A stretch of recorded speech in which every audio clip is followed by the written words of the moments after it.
अस्सलाम वालेकुम जी, आप देख रहे हैं आज़ाद सियासत। मैं हूं अरीज फातिमा। हालिया रोज़ा रोशन में सामने आने वाले बयानात से मालूम ये होता है कि पाकिस्तान की सियासत में ताहाल डेडलॉक बरकरार है।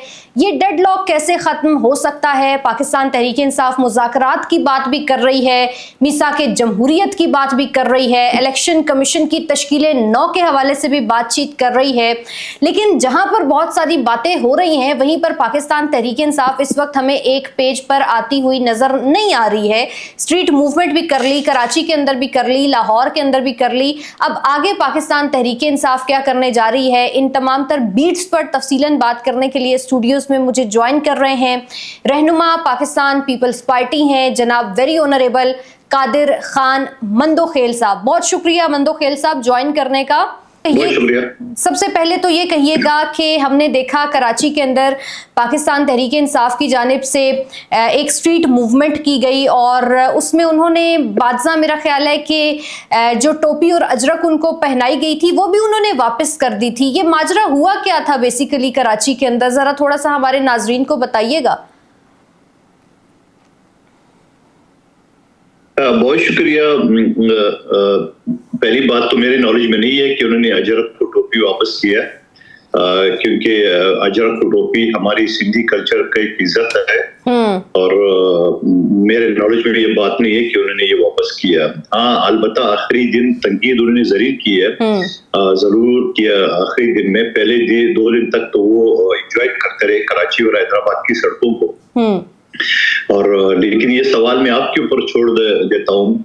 जहाँ पीटीआई कहती है कि 25 करोड़ आवाम हमारे साथ है, कराची की आबादी लगभग 4 करोड़ है, हैदराबाद की आबादी 80 लाख करोड़ है, तो ये हो गए 5 करोड़। तो 5 करोड़ वाले शहरों में 2 दिन तक ये जब फिरते रहे, तो आप मुझे बता दो एयरपोर्ट पे कितने लोग थे, फिर कराची के सड़कों पे कितने थे, हैदराबाद में कितने थे, प्रेस क्लब में जब आए थे कितने थे। हाँ, ये जरूर था कि 40-50 गाड़ियों का काफिला लेके आप कराची हैदराबाद के किसी सड़क में या पाकिस्तान के किसी भी शहर में आप दाखिल हो जाए तो यकीनन आपको ट्रैफिक जाम मिलेगा, क्योंकि वहाँ के रोजमर्रा के जो मामूलात है, लोग आ रहे जा रहे हैं, तो और भी 40-50 गाड़ियां मिल जाए तो रश जरूर होता है। लोग कितने थे ये सवाल मैं आपके ऊपर छोड़ देता हूँ। मंदोखेल साहब, ये सवाल तो हमने पाकिस्तान तहरीक इंसाफ के भी बहुत सारे लोगों से किया है, लेकिन उनके नज़दीक तो वो बहुत ही कामयाब और ग्रैंड पावर शो करने में कामयाब हुए हैं। सो मेरा ख्याल है कि आने वाले दिनों में ये और भी बहुत ज़्यादा क्लियर हो जाएगा कि पाकिस्तान तहरीक इंसाफ जहाँ जहाँ पर स्ट्रीट मूवमेंट्स करी है वो कितनी कामयाब हो रही हैं। सेकेंडली, मैं देख रही थी कल उन्होंने एक बयान दिया सुहेल आफरीदी साहब ने, और उन्होंने कहा कि जी हुकूमत उनको इस हवाले से शवाहिद पेश करे कि पाकिस्तान में जो दहशत गर्दी हो रही है वो अफगानिस्तान की सरजमीन से हो रही है। मंदोखेल साहब, आप एक सीनियर तज्जियाकार भी हैं और सीनियर इससे ज़्यादा आप सियासतदान भी हैं। कोई भी एक सूबे का वजीर आला इस तरह की स्टेटमेंट कैसे दे सकता है? देखिए, स्टेटमेंट कैसे दे सकते हैं ये सवाल तो उन्हीं से बनता है। मैं उसका जवाब ये दे देता हूँ।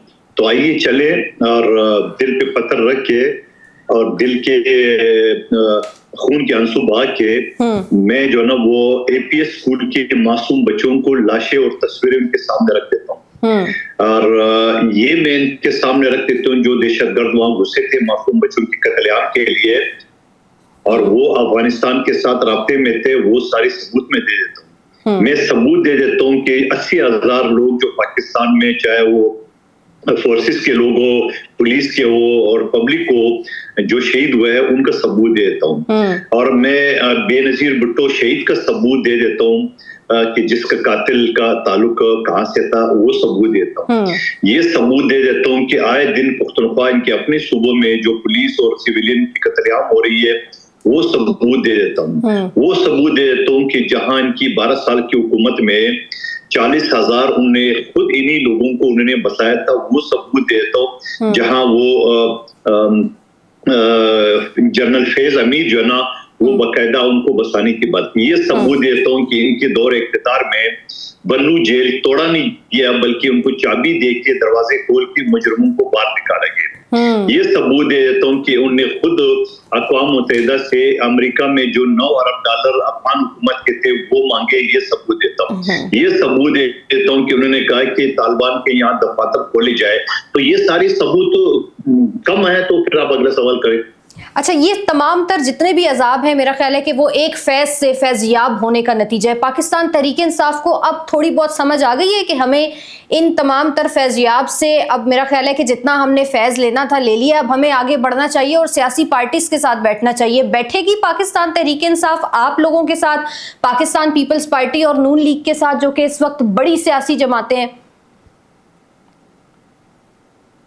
देखिए, हम अपना जो सियासी और जमहूरी जो हक है या जो किरदार है वो तो अदा करते रहते हैं कि 8 फरवरी के इलेक्शन के बाद हमने उनको ऑफर की है कि आप चूंकि एक पार्टी नहीं है बल्कि आजाद हैसियत से आपकी जो ना सबसे बड़ी तादाद है, आपको गैर मशरूत तौर पे हम आपको सपोर्ट करते हैं। जवाब क्या मिला? हस्बे तरबियत, हस्बे रिवायत उन्हें जो गाली गलौज करना है। उसके बाद ज्वाइंट सेशन से आसिफ अली जरदारी साहब ने खिताब करते हुए इनको ऑफर किया और मुझ जैसे नाचीज ने कई शो में हमने इनको ऑफर किए कि आइए आप एम्पायर की उंगलियां ढूंढना छोड़िए, सियासी लोग आपको रास्ता दिखाएंगे, आपको नदी या दरिया पार कराएंगे।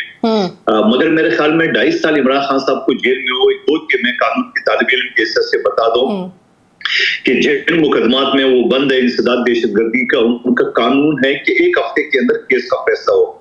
आज 2.5 साल हो गए इमरान खान साहब के केस के फैसले अगर नहीं हो रहे तो उनकी उकला टॉक शो में और आडियाला जेल के बाहर जाके तमाशा बनाने के बजाय अदालतों में क्यों नहीं जाते हैं कि आप ये कानून। वो तो मंदोखेल साहब बैरिस्टर गौहर ने खुद भी कह दिया, वो तो बैरिस्टर गौहर ने खुद भी कह दिया कि अगर इमरान खान साहब आज तक अडियाला जेल में हैं और हमारी मुलाकात नहीं हो सकती तो उसमें अपनों का हाथ है। मंदोखेल साहब, इसका मतलब ये है कि पाकिस्तान तहरीक इंसाफ मुज़ाकरात की बात भी करती है, अपने बानी को अडियाला से निकालने की भी बात करती है, लेकिन सिर्फ वो बातें ही हैं, वो संजीदा नहीं है, ऐसा ही है? मैं तो कहता हूँ संजीदा नहीं है, दोनों खेल रहे हैं, हुकूमत भी और पीटीआई भी। क्योंकि पीटीआई में जो नए लोग आए जो कभी सियासत तालीम बेहतर नहीं पता, वो तो अपना पोर्टफोलियो एंजॉय कर रहे हैं। अगर नुकसान हो रहा है तो पाकिस्तानी अवाम को, खैबर पख्तूनख्वा की अवाम को हो रही है कि यहाँ रोटी कपड़ा मकान की दूर की बात है, वहाँ रोजगार के लिए, इलाज के लिए और तालीम के लिए वो सिंध का रुख करते कराची आते हैं और 12 साल में एक फॉरेंसिक लैब नहीं बना सके जो उनके केसेस की कम से कम तफ्तीशी करा दी अपनी निगरानी में। और फिर मैं ये कहूंगा कि ये सारी सूरत-ए-हाल अगर उनके सामने है तो मैं ये समझता हूँ कि नुकसान या तो की आवाम का या इमरान खान साहब की ओर है। बाकी ये तो वकला, मैं भी कानून के तालिब इल्म हूं, ये वकला को कभी जिंदगी में, ये सलमान अकरम राजा साहब कभी जिंदगी में काउंसिलर का इलेक्शन लड़ा नहीं है। जी जी जी, बिल्कुल, जिस तरफ आप इशारा कर रहे हैं वो तो बिल्कुल दुरुस्त है, लेकिन मिसाके जमहूरियत की भी कल पाकिस्तान तहरीक इंसाफ ने बात की और उन्होंने कहा कि मिसाके जमहूरियत की बहुत ज्यादा जरूरत है। मंदोखेल साहब, आप समझते हैं कि न्यू चार्टर ऑफ डेमोक्रेसी की जरूरत है? और अगर वाकयातन इसकी जरूरत है और पाकिस्तान तहरीक इंसाफ के मुताबिक इसकी अशद जरूरत है, तो आप लोग इस मामले पर क्या पाकिस्तान तहरीक इंसाफ के साथ बैठेंगे और क्या इसकी जरूरत है भी इस वक्त या नहीं है, वो सिर्फ ऐसे ही स्टेटमेंट दे रहे हैं? देखिए, जहां तक पुराना मिसाक की जमहूरियत बीबी शेर और नवाज शरीफ साहब के बीच में साइन हुआ था, वहां इमरान खान साहब और मौलाना साहब ने भी उसके ऊपर एग्री किया था। और जो 27वीं तरमीम पास हुई थी उसमें तो ये था, एक जो फौज के मुतालिक शिक था, उसके अलावा जो आईनी अदालतों का था वो तो मिसाक की जमहूरियत में शामिल था। तो जब इमरान खान साहब या पीटीआई उस मिसाक की जमहूरियत से मुनकर हो गए, इनकार कर दिए, उनको सपोर्ट नहीं किए, इनडायरेक्ट तो सपोर्ट कर दिए मौलाना साहब के जरिए 26वीं तरमीम में, जी जी जी, मगर खुलेआम मीडिया में, टॉक शो में वो मुखालफत कर रहे, तो नए मिसाक की जमहूरियत क्या अमल करेंगे, इसकी क्या गारंटी है? मंदोखेल साहब, पाकिस्तान तहरीक इंसाफ के कुछ पुराने सियासी लोग जिनको मेरा ख्याल है कि नई लीडरशिप दीवार से लगाने की कोशिश करी है, फवाद चौधरी हैं, महमूद मौलवी हैं, इमरान इस्माइल हैं, ये लोग आजकल बड़े एक्टिव हैं, कहीं ना कहीं मीटिंग्स भी कर रहे होते हैं, मुज़ाकरात के हवाले से कोई ना कोई रास्ता भी हमवार कर रहे हैं, लेकिन पाकिस्तान तहरीक इंसाफ उस ग्रुप को ओन नहीं कर रही है। महमूद खान अचकज़ई साहब भी कहते हैं इनके पास तो मुज़ाकरात का कोई मैंडेट ही नहीं है। वाकयातन आपको लगता है और आप समझते हैं कि मैंडेट महमूद खान अचकज़ई के पास ही है और अल्लामा राजा नासिर अब्बास के पास ही है मुज़ाकरात का? और अगर उनके पास मुज़ाकरात का ही मैंडेट है और मुज़ाकरात हुकूमत के साथ किसी पेश पर कामयाब होते होते नहीं होते, तो उस पर फिर वो क्या इस बात का कसूरवार ठहराएंगे खुद को या बानी तहरीक इंसाफ को जो इस वक्त अडियाला जेल में? क्योंकि ये तो माजी रहा है पाकिस्तान तहरीक इंसाफ का कि वो अपनी स्टेटमेंट से यू टर्न भी लेते हैं और पीछे भी हो जाते हैं और मुकर भी जाते हैं। देखिए, मैं यहाँ पीटीआई की मौक़िफ़ की हिमायत करूंगा अच्छा। जिन लोगों को आपने बात की है, ये कौन है? ये लोग तो मुसीबत के वक्त इमरान खान को पीटीआई को छोड़ के भाग गए थे ना।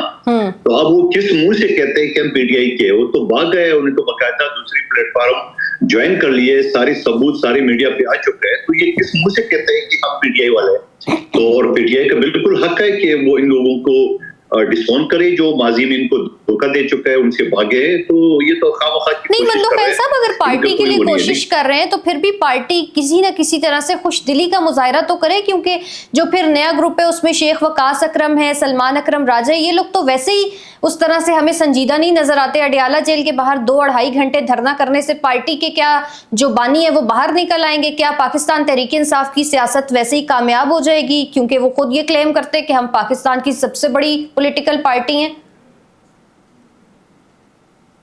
देखिए, मैं आपको बताऊं कि शेख वकास हो या इनके दूसरे सलमान अजरम अकरा हो या दूसरे तीसरे हो, बिल्कुल आपकी बात तो दुरुस्त है। मैं तो पहले ही कह चुका हूं कि ये सिंसियर नहीं है, ये खान साहब के साथ मुखलिस नहीं है, और ये क़यादत संभालने की जो है ना वो हैसियत इनकी नहीं है। लेकिन इसका मतलब ये तो नहीं है कि भगोड़ों के ऊपर हाथ रखे जाए।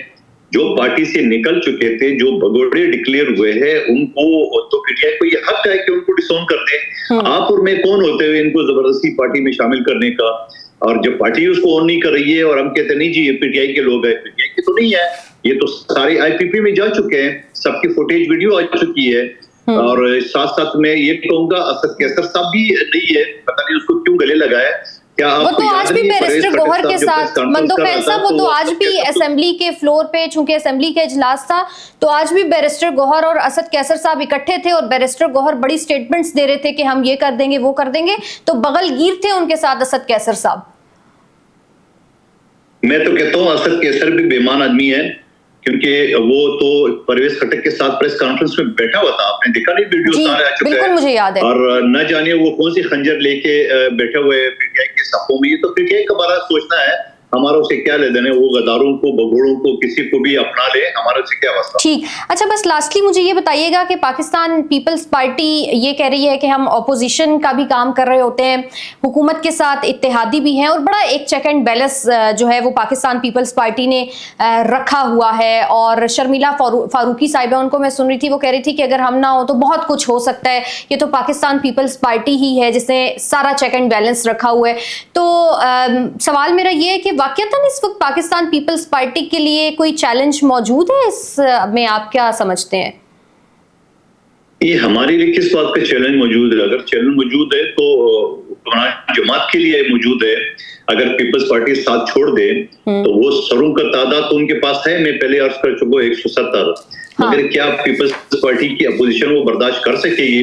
पीपल्स पार्टी एक 58 साल की तारीख है, हमने फांसियां कोड़े सारे देखे। हम कोई पीटीआई के बर्गर बचे तो नहीं है कि 2-4 एफआईआर से भाग जाए, चुप जाए। और मैं इस वजह से कह रहा हूँ कि अलीमा बीबी जब वो अडियाला जेल के सामने बैठी रहती है तो कितने 25 करोड़ का दावा करने वाली पार्टी है, कितने लोग उनके साथ बैठे रहते हैं। और फिर कराची में सोहेल अफरीदी साहब आए थे, कितने लोग एयरपोर्ट पे थे, कितने लोग रोडों पे थे, कितने लोग जनाब बाग में थे। नहीं, एक चीज पे तो मंदो खैल साहब क्रेडिट मैं दूंगी, और वो ये है कि आप लोगों ने बड़ा अच्छा वेलकम किया। पाकिस्तान तहरीक इंसाफ को कहा कि आपने मूवमेंट करनी है, आप मूवमेंट भी करें। आप लोगों ने बड़ा अच्छे तरीके से उनका खैर मकदम भी किया।